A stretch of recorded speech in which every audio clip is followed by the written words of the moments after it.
बुराड़ी विधानसभा में समस्याओं का अंबार है। मुकुंदपुर एंट्री गेट पर ही बने महाराणा प्रताप पार्क के हालात बदहाल हैं। यह पार्क डीडीए विभाग के अधीन आता है। इस पार्क की समस्या को मद्देनजर रखते हुए सिसोदिया समाज के लोगों ने सांसद मनोज तिवारी को समस्याओं से अवगत कराने के लिए बुलाया और तमाम समस्याएं बताईं। बुराड़ी विधानसभा का मुकुंदपुर इलाका समस्याओं का केंद्र बना हुआ है।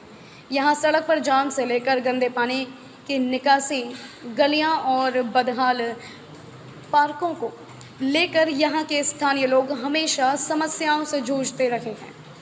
मुकुंदपुर एंट्री गेट पर ही बना महाराणा प्रताप पार्क, जो काफ़ी वर्षों से बदहाल स्थिति में है। यह पार्क डीडीए विभाग के अधीन आता है, लेकिन डीडीए की तरफ से इसका रखरखाव नहीं किया जाता। इस पार्क का सौंदर्यीकरण कराने के लिए यहाँ के स्थानीय लोग सांसद मनोज तिवारी को बुलाया और यहाँ की समस्याओं से अवगत कराया। यहाँ के लोगों का कहना है, यहाँ के जनप्रतिनिधि आते हैं और आश्वासन देकर चले जाते हैं, लेकिन ज़मीनी स्तर पर यहाँ किसी प्रकार का कोई काम नहीं हो पाता। समस्याएं बहुत है। इससे पहले भी यहाँ जनप्रतिनिधि आते रहे, आश्वासन देते रहे, काम नहीं हुआ। क्या लग रहा हो?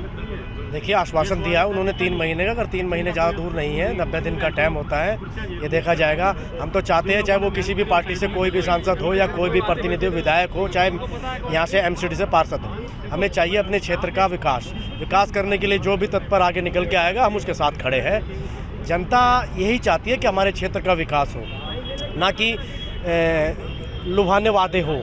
क्योंकि जितने भी लोग आए हैं सत्ताधारी, चाहे यहाँ पे विधायक लगा लीजिए, चाहे member of parliament Manoj Tiwari ji लगा लीजिए, और यहाँ पे बरसों से पार्षद रहे ये लोग, ये सब लोग वादे तो करते हैं, काम मुझे लगता नहीं ये लोग करेंगे। इसका जो महाराणा प्रताप की प्रतिमा लगी हुई है, ये हमारे निजी संगठन के लोग, यहाँ पे जो राजपूत समाज के लोग थे, उनके खुद के निजी पैसे से लगी हुई है। हम चाहते हैं कि आज अगर हम लोग हस्तक्षेप कर रहे हैं यहाँ पे पार्टी पॉलिटिक्स को लेके, तो हम चाहते हैं कि इन लोगों से जो इनसे वादे किए जा रहे हैं, ये बखूबी तरीके से इन पे अमल करें और इसे किया जाए। वरना अगर ये लोग नहीं करेंगे तो संगठन बैठा है, महाराणा प्रताप युवा संगठन, तमाम दिल्ली में हमारे जितने मनोज तिवारी यहाँ पर आए, क्या कुछ आश्वासन मिला? लग रहा है काम होगा क्या? सबसे पहले जय हिंद साथियों, मैं आपके न्यूज़ चैनल का बहुत बहुत धन्यवाद देता हूँ। और मैं ये कहना चाहता हूँ कि अभी परसों ही मैं मनोज तिवारी जी से मिलने गया था इस महाराणा प्रताप पार्क के समस्याओं के विषय में, और मुझे बड़ा दुख हुआ कि हमारे माननीय सांसद जी जनप्रतिनिधि हैं हमारे क्षेत्र के,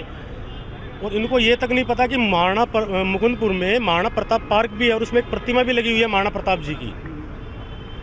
मैं सोचने पे मजबूर हो गया और मैं अचंभित भी था कि लगता है कि इस पार्क के साथ और यहाँ की समस्याओं के साथ यहाँ के जो नेता हैं, निगम पार्षद हैं या भारतीय जनता पार्टी के जो भी नेता है, उन्होंने अपना काम अच्छी तरह नहीं कर रहे हैं। स्कूल को लेकर भी जवाब पूछा तो उन्होंने कहा कि इसके लिए अभी मैनेजमेंट बदला जा रहा है, एमसीडी को बदला। हाँ, मैनेजमेंट जो उनसे बात भी हुई थी, मनोज तिवारी जी सांसद जी से बात हुई थी कि जो स्कूल की जो समस्याएँ थी, जो मैंने पिछले कुछ दिनों पहले इंस्पेक्शन किया था स्कूल का, तो मनोज तिवारी जी ने बोला था कि जो इसका ठेकेदार था, जो भी इनकी समस्याएं जो आ रही थी ठेके में और जो पैसे में, तो इनकी वो निजी समस्या थी। उन्होंने बताया कि कहीं ना कहीं कुछ ही दिनों में या कुछ महीनों में वो समस्या भी हल हो जाएगी। महाराणा प्रताप पार्क को बदहाल देखते हुए सांसद मनोज तिवारी ने यहाँ के लोगों को आश्वासन दिया और कहा कि इस महाराणा प्रताप पार्क का सौंदर्यीकरण 3 महीने में पूरा करा दिया जाएगा। यहाँ सुंदर टाइल्स के साथ पेड़ पौधे, बिजली, पानी और साफ सफाई का विशेष प्रबंध किया जाएगा। यहाँ पर अब महाराणा प्रताप की प्रतिमा का भी फिर से सौंदर्यीकरण किया जाएगा। हालांकि यहाँ के लोगों की मांग है कि जो महाराणा प्रताप की प्रतिमा यहाँ लगी हुई है, वह कुछ वर्ष पहले दूर से दिखाई देती थी। इस प्रतिमा को फिर से उठाकर दोबारा इस पार्क का पुनर्निर्माण होना चाहिए। मनोज तिवारी ने कहा कि आने वाली 9 मई को महाराणा प्रताप जयंती है, उस दिन वह यहाँ पर आकर खुद विजिट करेंगे और काम को जल्द शुरू करेंगे। अमृत महोत्सव का उद्देश्य ही है कि जो व्यवस्था जर्जर होगी उसको ठीक करना है, ऐतिहासिक महापुरुषों के स्थली को सजाना है, उनकी कहानी को जन जन को बताना है, और इसी उद्देश्य के तहत इस अमृत महोत्सव का एक पड़ाव होगा 9 मई।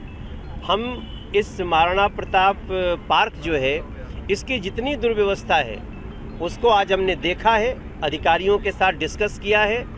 इस पार्क को इतना सुंदर पार्क बना के देंगे कि आसपास के सभी लोगों को याद रहेगा कि अमृत महोत्सव पे इस पार्क का जीर्णोद्धार हुआ। सर समाज में इस समय जो नफरत का जहर घोला जा रहा है, अभी लेटेस्ट में ही कल के दिन कितनी बार शिकायतें दी है इसको लेकर? ऐसी बहुत सारी प्रतिमाएं हैं जो बदहाल स्थिति में है। देखिए, हमने काफ़ी समय से पिछले 2 साल से हम इस महाराणा प्रताप की प्रतिमा के लिए जो है हम एप्लीकेशंस देते रहे हैं। क्षेत्र के निगम पार्षद को भी दी थी हमने, क्षेत्र के विधायक को भी हमने दी थी, डीडीए से जो इस क्षेत्र का एई है, असिस्टेंट इंजीनियर, उससे भी जाके मिले हैं। इस क्षेत्र से जो एक्शन है डीडीए का, उसको हमने यहाँ से एप्लीकेशन दी है। अब आदरणीय मनोज तिवारी जी को हमने एप्लीकेशन दी थी, 2 दिन पहले हम जाके मिले थे, तो वो 2 दिन में ही उन्होंने हमें समय दिया कि मैं आऊँगा, और वो आए, अपनी बात पे खड़े रहे, जबान पे खड़े रहे, आए हैं और सभी अधिकारियों को डीडीए के अपने साथ लाए थे, और उन्होंने आश्वासन दिया है कि हम 3 महीने के अंदर इसमें पार्क का सौंदर्यीकरण करवा के रहेंगे। मुकुंदपुर में रहने वाले लोगों ने मुकुंदपुर के मुख्य सड़क पर लगने वाले अतिक्रमण व जाम की समस्या को भी सांसद मनोज तिवारी के सामने रखा,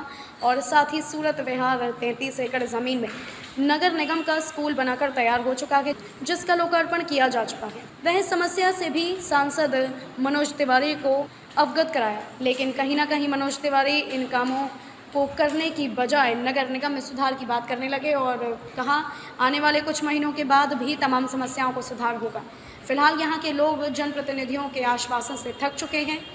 देखने वाली बात होगी कि यहाँ पर काम किया जाता है या नहीं।